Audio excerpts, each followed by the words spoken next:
አንድ የአሜሪካን የስለላ ባለሙያ ከሀገሯ ጠፋችም እና ከ13 ዓመት በኋላ ኤፍቢአይ እሷን ለመያዝ $200,000 ሽልማትን አወጣም። እንደ አውሮፓውያን አቆጣጠር በ2013 ሞኒካ ዊት የተባለች የቀድሞ የአሜሪካን አየር ኃይል የስለላ ባለሙያ ወደ ኢራን ገባችም። ነገር ግን ይህ ተራ ጉዞ አልነበረም። ሞኒካ የፋሪስ ቋንቋን ተምራ ነበርም። በስለላ አውሮፕላኖች ላይም ሰርታለች። እናም ከአሜሪካን በጣም ሚስጥራዊ የመረጃ ፕሮግራሞች ጋርም ትያያዝ ነበርም። ከዚያ ግን አንድ ቀን አቋሟ ተለወጠ። ኢራን ሄደች። በዚያው ለአሜሪካን የሰራችውን ዕውቀቷን ማካፈል ጀመረች። የቀድሞ ባልደረቦቿን ለመለየት የግል መረጃ ፋይሎች እንዳዘጋጀች የአሜሪካን አቃቤ ሕግ ገለጸ። እና አሁን ዋናው ጥያቄ ከ13 ዓመት በኋላ ኤፍቢአይ ለምን እንደገና እሷን መፈለግ ጀመረ? $200,000 ሽልማት ምንን ይደብቃል? እናስ ሞኒካ ዊት ዛሬ የት ነች? ይህ የአንዲት ሰላይ ታሪክ ብቻ አይደለም። ይህ ሚስጥራዊ መረጃ በአንድ ሰው እጅ ሲወድ ምን ሊፈጠር እንደሚችል የሚያሳይ አስደናቂ ታሪክ ነው። እንደ አውሮፓውያን አቆጣጠር ናሴ 28 ቀን 2013 ሞኒካ ዊት የተባለች ሴት ከዱባይ አንድ ኢሜል ላከች። ወደ ቴህራን የሚወስዱትን በረራ ልትሳፈር ጥቂት ጊዜ ብቻ ቀርቷት ነበር። መልእክቷ በወራት ለሚቆጠር ጊዜ እንቅስቃሴዋን ሲያስተባብር ለነበረው በኢራን ለሚገኝ ግንኙነትም ተልኳል። እዚህ አቋርጣለሁ፣ እየተነሳው ነው፣ ወደ ቤቴ እየተመለስኩ ነው። ይህ በመጽሐፍ ጉዞዋን አረጋገጠች። ሞኒካ ዊት ቀድሞ በአሜሪካን አየር ኃይል ውስጥ የክሪፕቶሎጂካል ቋንቋ ባለሙያ ነበረች። በእጅግ ከፍተኛ የሆነ ቶፕ ሰክሬት ክሊራንስ እና ከአሜሪካን በጣም ሚስጥራዊ የመከላከያና የጸረ ስለላ ፕሮግራሞች ጋርም የተያያዘ ፍቃድም ነበራት። ከዚያም እንደ አውሮፓውያን አቆጣጠር በ2019 የፌዴራል ግራንድ ጁሪ ሞኒካን ለውጭ መንግስት የአሜሪካን ብሔራዊ መከላከያ ሚስጥር በማስተላለፍ ሴራና በሁለት ተጨማሪ የሚስጥር መረጃ ማስተላለፍ ወንጀሎች ከሰሳት። እያንዳንዱ ክስ ታዲያ እስከ ዕድሜ ልክ እስራት የሚያስቀጣም ነበር። የስር ማዘዣም ወጣባት። ነገር ግን ከ13 ዓመታት በኋላ በ2026 ግንቦት 14 ቀን ብቻ ኤፍቢአይ እሷን ለመያዝ መረጃ ለሚሰጠው $200,000 ሽልማትን አወጀ። ታዲያ ሞኒካ ዊት ማናት? እናስ ኤፍቢአይ ከ13 ዓመታት በኋላ ለምን እንደዚህ አጥብቆ እየፈለጋት ነው? ሞኒካ ኤልፍሪድ ዊት ሚያዝያ 8 ቀን 1979 በኤል ፓሶ ቴክሳስ ተወለደች። 18 ዓመት ሳይሞላት እናቷን አጣች። እሷ ራሷ እንደምትናገረው በቤተክርስቲያን ቤተሰብ ውስጥ ቢያድግም ሃይማኖቷን በተግባር የምትከተል ሰው ግን አልነበረችም። በ1997 ወደ አሜሪካን አየር ኃይል ተቀላቀለች። ጥቂት ወራት ብቻ ከተቀላቀለች በኋላም በካሊፎርኒያ ሞንቴራ በሚገኘው ዲፌንስ ላንጉዌጅ ኢንስቲትዩት ተላከች። ከዚያም 14 ወራት በመቆየት የፋርስ ቋንቋን ተማረች። በ1999 ሚያዝያ ወር የአየር ኃይል ላይ የሚሰራ የክሪፕቶሎጂካል ቋንቋ ባለሙያ ሆና ተመረቀች። ይህ ማለት በመረጃ ሰብሳቢ አውሮፕላኖች ላይ በመሳፈር የውጭ ሀገራት የራዲዮ የስልክ ግንኙነት የሚያዳምጥና የሚተረጉም ባለሙያ መሆን ማለት ነው። ከዚያም በኔብራስካ ወደሚገኘው የአየር ጣቢያ ተመደበች። በ20 ዓመቷ ብቻ ከፍተኛ ቶፕ ሰክሬት ፍቃድና ሴንሲቲቭ ኮምፓርትመንትድ ኢንፎርሜሽን የተባለ እጅግ ሚስጥራዊ መረጃ የማየት ፍቃድን አገኘች። ከ1999 ጀምሮ ሳውዲ አረቢያ፣ ዲዮጎ ጋርሺያና የግሪክ ደሴት ክሬት ተልካ በተለያዩ ተልእኮች ተሳተፈች። በ2003 መጋቢት ወር በግሪክ የሚገኘውን ኔቫል ሳፖርት አክቲቭ ሱድ ባይ ውስጥ ወደሚገኘው 95ኛ ኤክስፔዲሽነሪ ሪኮንሰንስ ስኳድሮን ተመደበች። በዚያም አርሲ 135 ሪቬት ጆይንት በተባለ የስለላ አውሮፕላን ላይ በመሳፈር በኦፕሬሽን ኢራቅ ፍሪደም ውስጥ ሲግናል መረጃ ሰብሳቢ ተልእኮችን አከናወነች። ስራዋ እጅግ የተሳካ ስለነበረ በወቅቱ የአሜሪካን ፕሬዝዳንት ጆርጅ ደብሊው ቡሽ የኤር ሜዳል ሽልማት ሰጧት። ከዚያም በ2003 ህዳር ወር ላይ ወደ ኤርፎርስ ኦፊስ ኦፍ ስፔሻል ኢንቨስቲጌሽን ተዘዋወረች። በዚያም የወንጀል መርማሪ የጸረ ስለላ መኮንን ሆና ተሰራች። በ2005 ወደ ኢራቅ፣ በ2006 ደግሞ ወደ ኳታር ተልካም ነበር። ህይወቷን አቅጣጫ በጣም የቀየረው ግን በኢራቅ የነበረችበት ጊዜ ነበር። በዚያም ቁርአንን ማንበብ ጀመረች።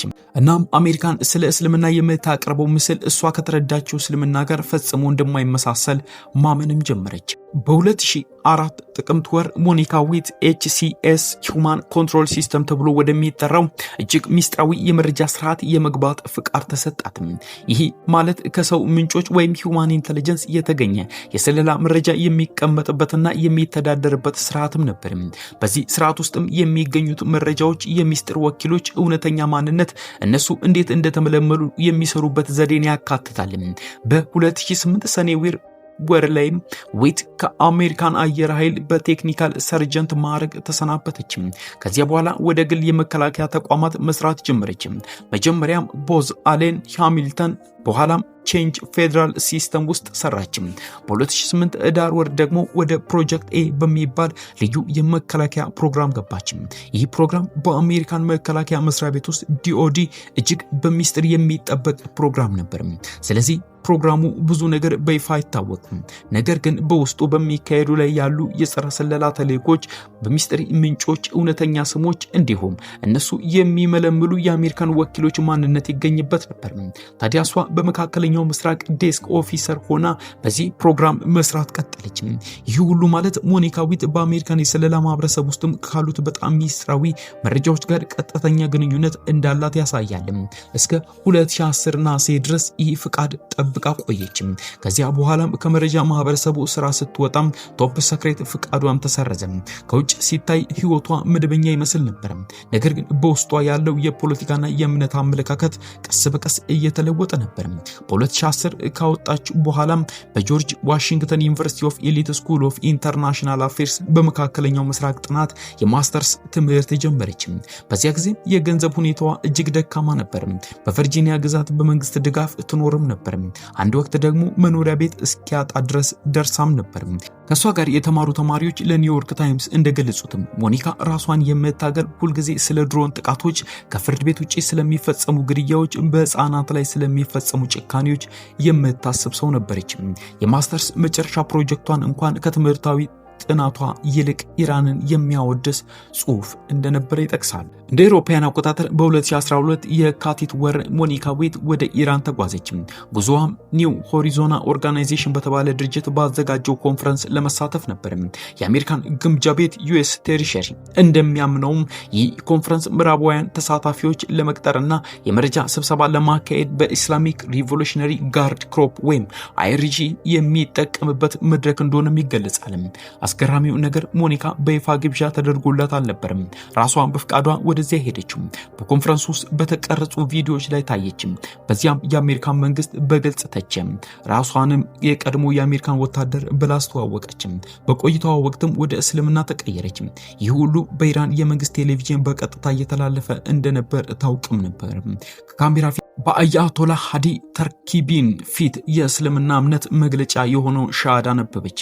ወደ አሜሪካ ከተመለሰች በኋላ ሂጃብ መልበስ ጀመረች። በዚያ ጊዜ የሃይማኖቷና የአስተሳሰቧ ለውጥ ሙሉ በሙሉ ተጠናቀቀ። በዚያ በኋላ ከኢራን ጋር ግንኙነት መፍጠር ጀመረች። አገልግሎቷም በፍቃድ ለኢራን ለመስጠት ወሰነች። ምንም እንኳን በዚያ ጊዜ ቶፕ ሰክሬት ፍቃዷ ተሰርዞ ቢሆንም በአእምሮዋ ውስጥ አሁንም የአሜሪካን የስለላ ማህበረሰብ እጅግ አደገኛ የሆኑ መረጃዎች ነበሩ። አሁንም በስራ ላይ ያሉ ሚስጥራዊ ፕሮግራሞች፣ የአሜሪካን ወኪሎች ስሞች፣ የስለላ አሰራሮች በዝርዝር ታውቅ ነበር። ከኢራን ጋር የነበራትን ግንኙነት በዋናነት የምታስተባብርላት ሰው ማርጂው ሃሽሚ ትባልም ነበር። እሷ የአሜሪካን የኢራን ዜግነት ያላትም ሲሆን በኢራን የመንግስት የእንግሊዝ ቴሌቪዥን ፕሬስ ቲቪ ከፍተኛ የዜና አቅራቢ ነበረች። እንደ አሜሪካን ምርመራ ሃሽሚ ለኢራን የስለላ ተቋማት እጩዎችን የምትለይና የምትገመገም ሰው ነበረች። ከኮንፈረንሱ ተመልሳ አንድ ወር ሳይሞላ ሃሽሚ ወደ አሜሪካ መጣችና ሞኒካ በኢራን ለሚታይ ጸረ አሜሪካን ዶክመንተሪ ላይ የፕሮዳክሽን ረዳት አድርጋ ቀጠረቻት። እንደ አውሮፓውያን አቆጣጠር በ2012 ግንቦት ወር FBI ሞኒካ በቀጥታ አስጠነቀቃት። ኢራን ሊመለምልሽ እንደሚሞክር ነገራት። እሷም ለFBI ወደ ኢራን ብመለስም ስለ ስራዬ ምንም ሚስጥር አልሰጥም ብላ ቃል ገባች። ነገር ግን እውነታው ከዚህ ፈጽሞ የተለየ ነበር። እሷ ራሷ በኢራን እንድትቀጠር ትፈልግም ነበር። በ2012 ጥቅምት ወር ሞኒካ ዊት ወደ ኢራን መሄድ እንደምትፈልግ ለግንኙነቶች ግልጽ ማድረግ ጀመረች። ታዲያ እሷ የሰለጠነችውን ዕውቀት በትክክለኛው መንገድ ለመጠቀም እንደምትፈልግም ተናገረች። በአስተሳሰቧ መሰረትም ቀድሞ ለአሜሪካን የሰራ የሰራችውን ስራ ስህተት ነበር። አሁን ግን ያለችውን ችሎታ ለመልካም ዓላማ ማዋል እንደምትፈልግ ታምን ነበር። ነገር ግን ኢራን ወዲያውኑ እንድትገባ አልፈቀደችላትም። ስለዚህ ትጠብቅ ጀመረ። እንደ አውሮፓውያን አቆጣጠር በ2013 የካቲት ወር ላይ የኢራን የመግባት ፍላጎቷ አልተሳካም ነበር። ስለዚህ ለሁለተኛ ጊዜ ወደ ኢራን ተጓዘች። በዚያም ከኢራን የእስላማዊ አብዮታዊ ዘብ አይአርጂሲ አባላት ጋር ተገናኘች። ለነሱም በቋሚነት ወደ ኢራን መሰደድ እንደምትፈልግ ነገረቻቸው። ነገር ግን እንደ ሁሉም የስለላ ዓለም ሁኔታ ኢራንም በሷ ላይ ጥርጣሬ ነበራት። ምክንያቱም አንድ የቀድሞ የአሜሪካን መረጃ ባለሙያ በድንገት ወደ ጠላት ሀገር መምጣት ቀላል ነገር አይደለም። በዚህ በኋላ ሞኒካ በአፍጋኒስታን፣ ታጂኪስታን እና ዱባይ አካባቢ በመጓዝ ከኢራን ግንኙነቶች ጋር የምትፈልገውን ለማሳካት ግፊት ታደርግ ጀመር። በ2013 ሰኔ መጀመሪያ ላይ ትዕግስቷ አለቀ። ኢራን እርምጃ ካልወሰደች ያላትን መረጃ ለሌሎች ለማሳወቅ እንደምትችል ዛቻ ሰጠች። ከዛም በአፍጋኒስታን ካቡል ወደሚገኘው የኢራን ኤምባሲ ገባች። እዚያም የራሷን ጉዳይ አቀረበች። በዚያ ውስጥም ምን እንደተፈጠረ ግልጽ አይታወቅም። ነገር ግን ኢራን ወዲያውኑ ወደ ሀገሯ አላስገባቻትም። ከዚያ በኋላ ደግሞ በሩሲያ በኩል ዊኪሊክስ ጋር ለመገናኘት እንደምትችል አስፈራራች። ይህ ግን እውነተኛ እቅድ ይሁን ወይም ኢራንን ለማስገደድ የተጠቀመችበት ግፊት ብቻ እንደሆነ አይታወቅም። መልእክቷ ግን ግልጽ ነበር።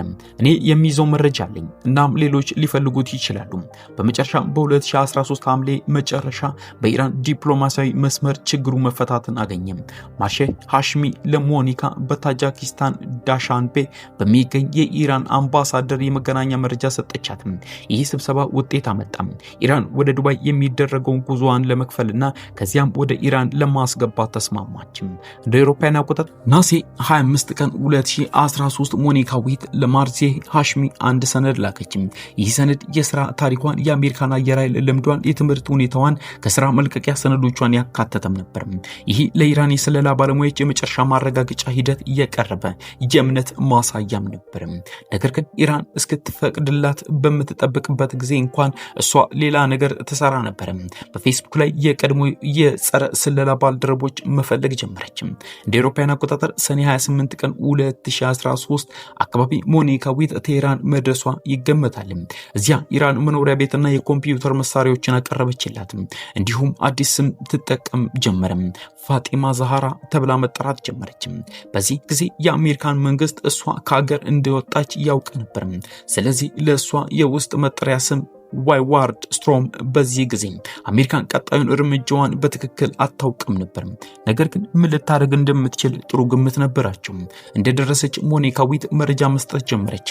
ከሁሉ በፊት በአሜሪካን መከላከያ መስሪያ ቤት ውስጥም ሰርታበት የነበረውን አንድ ልዩ የሚስጥር ፕሮግራም ስምና ዝርዝር መረጃ አስረዳች። ይህ መረጃ ኢራን ቀድሞ የተደረጉ የሲግናል መገናኛ ስለላዎችን እንደገና እንድትመረምር ሊያስችላት ይችል ነበር።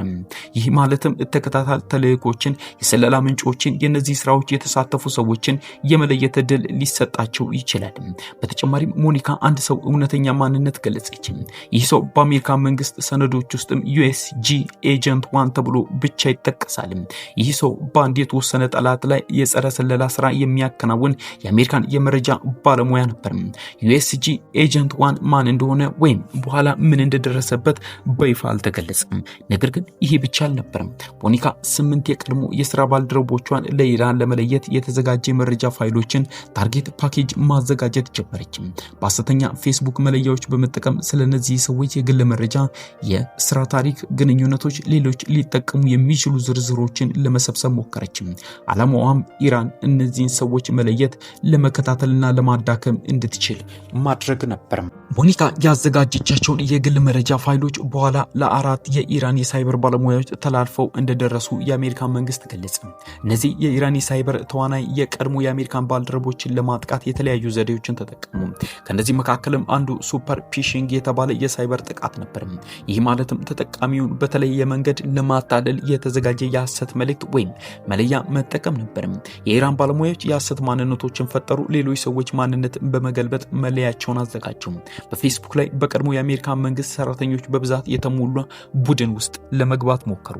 ዓላማቸውም እነዚህ የቀድሞ መረጃ ባለሙያዎችን ለመከታተልና ተጨማሪ መረጃዎችን ለማግኘትም ነበር።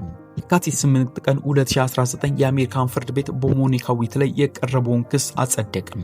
ከ5 ቀናት በኋላ ደግሞ ክሱ ለህዝብ ይፋ ተደረገ።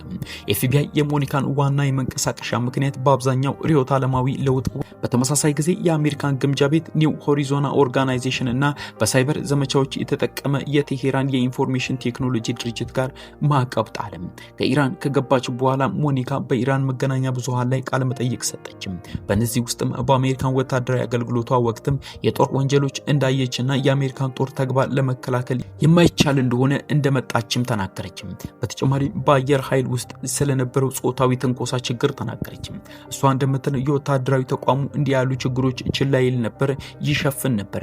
በአሜሪካና በኢራን መካከል የማስረከቢያ ስምምነት የለም። እንዲሁም በሁለቱ ሀገራት መካከል መደበኛ ዲፕሎማሲያዊ ግንኙነትም የለም። ለብዙ ዓመታት እሷ ታሪክ ቀስ በቀስ ይረሳ የነበር ይመስል ነበር። ከዚያ ግን አዲስ ምዕራፍ ተከፈተም። እንደ አውሮፓውያን አቆጣጠር ግንቦት 14 ቀን 2026 ኤፍቢአይ የዋሽንግተን መስክ ጽህፈት ቤት ስለ ሞኒካ ዊት አዲስ ማስታወቂያ ወጣ። ጠቃሚ መረጃ የሚሰጥ ወደ እሷ የሚያመራ ሰው $200,000 ሽልማት እንደሚሰጥ አስታወቀ። ግን ጥያቄው ይህ ነበር፣ ለምን አሁን ሞኒካ ዊት ከአሜሪካን ከወጣች 13 ዓመታት አልፈዋል? ከሀገር ይዞ የወጣችው መረጃ ከ13 ዓመት በፊት የነበረ ነው። በመጀመሪያ እይታ እነዚህ መረጃዎች አሁን ብዙ ጥቅም እንደሌላቸው ሊታሰብ ይችላል። ምክንያቱም የሰለላ ፕሮግራሞች ይቀየራሉ፣ ወኪሎች ይቀየራሉ፣ የሥራ ዘዴዎች እንደገና ይገነባሉ። ነገር ግን ኤፍቢአይ የሚያምነው የዚህ ሽልማት ዋና ዓላማ የቀድሞ መረጃ ለመመለስ ብቻ አይደለም። ይልቁንም በአሁኑ የኢራን ሁኔታን በተመለከተም ኤፍቢአይ ሽልማቱን ሲያወጣ እንደገለጸው አሁን በኢራን ውስጥ እጅግ ወሳኝ የሆነ ወቅት ነው።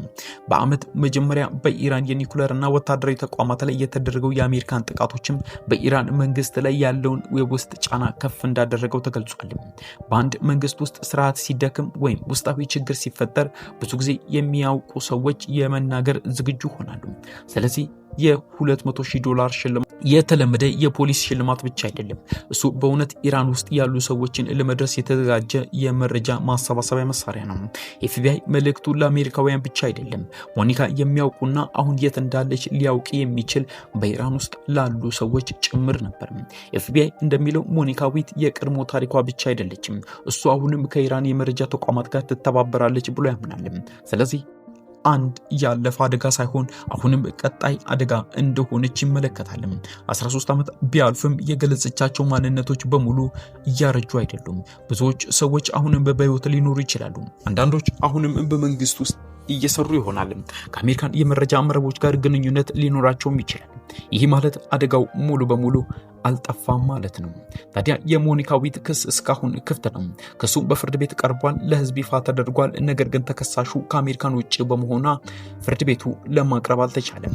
አሁን ሞኒካ ዊት ከአሜሪካን የፍትህ ስርዓት ርቃ ትኖራለች። ነገር ግን ኤፍቢአይ አቋሙ ግልጽ ነው።